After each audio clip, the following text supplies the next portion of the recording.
Ayatollah খামেনির ছেলে মোজতবাকে অগ্রহণযোগ্য বলে ঘোষণা দিয়েছিলেন মার্কিন প্রেসিডেন্ট ডোনাল্ড ট্রাম্প। তবে ট্রাম্পকেই সরাসরি অগ্রাহ্য করে মোজতবাকে আয়াতুল্লাহ খামেনির উত্তরসূরি হিসেবে নিয়োগ দিয়েছে ইরানের ধর্মীয় নেতৃত্ব। ইরান ও যুক্তরাষ্ট্র ইসরায়েল যুদ্ধের দ্বিতীয় সপ্তাহ চলছে। যুদ্ধের প্রথম দিনই ইরানের সর্বোচ্চ নেতা আয়াতুল্লাহ আলী খামেনি নিহত হন যুক্তরাষ্ট্র ও ইসরায়েলের যৌথ আগ্রাসনে। খামেনির উত্তরসূরি হিসেবে তার ছেলে মোজতবা খামেনিকে নিয়োগ দেওয়ার সিদ্ধান্তে ইরানে কট্টরপন্থীদের ক্ষমতা টিকে থাকল। এতে করে চলমান যুদ্ধের গতিপথ বদলে যুদ্ধের প্রভাব মধ্যপ্রাচ্যের বাইরেও ছড়িয়ে পড়তে পারে বলে আশঙ্কা প্রকাশ করেছেন বিশেষজ্ঞরা। মধ্যপ্রাচ্য বিষয়ক গবেষণা প্রতিষ্ঠান মিডল ইস্ট ইনস্টিটিউটের জ্যেষ্ঠ ফেলো অ্যালেক্স ভাতাঙ্কা রয়টার্সকে বলেন, মোজতবাকে ক্ষমতায় আনাটা আসলে পুরনো কৌশলের পুনরাবৃত্তি। ভাতাঙ্কা আরও বলেন, এত বড় পরিসরের সামরিক অভিযান চালিয়ে এত ঝুঁকি নিয়ে শেষ পর্যন্ত ৮৬ বছর বয়সী একজন মানুষকে হত্যা করা আর তারপর তার জায়গায় তারই কট্টরপন্থী ছেলেকে বসতে দেখা, এটা যুক্তরাষ্ট্রের জন্য বড় ধরনের অপমান।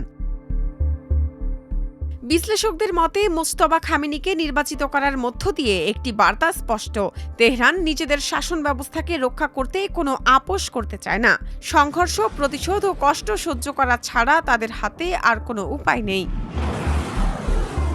তেহরানের সঙ্গে ঘনিষ্ঠতা থাকা এক আঞ্চলিক কর্মকর্তা রয়টার্সকে বলেন, কঠোর হওয়া ছাড়া মোজতবার হাতে কোনো বিকল্প নেই।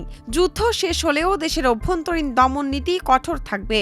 হয়তো ইরানের বিপ্লবী গার্ড কোর IRGCর ক্ষমতা বৃদ্ধি করা হবে এবং ভিন্নমত দমনে কঠোর দমন নীতি চালানো হবে।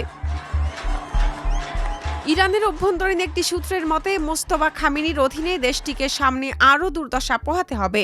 কঠোর অভ্যন্তরীণ নিয়ন্ত্রণ, বাড়তি চাপ এবং বিদেশে আরও আগ্রাসী ও শত্রুতাপূর্ণ অবস্থান দেখা যাবে। মিডল ইস্ট ইনস্টিটিউটের জ্যেষ্ঠ ফেলো পল সালেম মনে করেন, মোজতবা এমন কোনো নেতা নন যে তিনি যুক্তরাষ্ট্রের সঙ্গে চুক্তি করতে বা কূটনৈতিকভাবে সমাধানে পৌঁছাতে সক্ষম হবেন।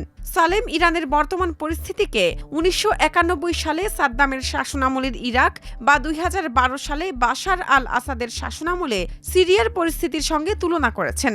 কয়েক বছরের যুদ্ধের পরও এসব দেশের সরকার টিকে ছিল, তবে ধীরে ধীরে নিয়ন্ত্রণ হারিয়েছিল।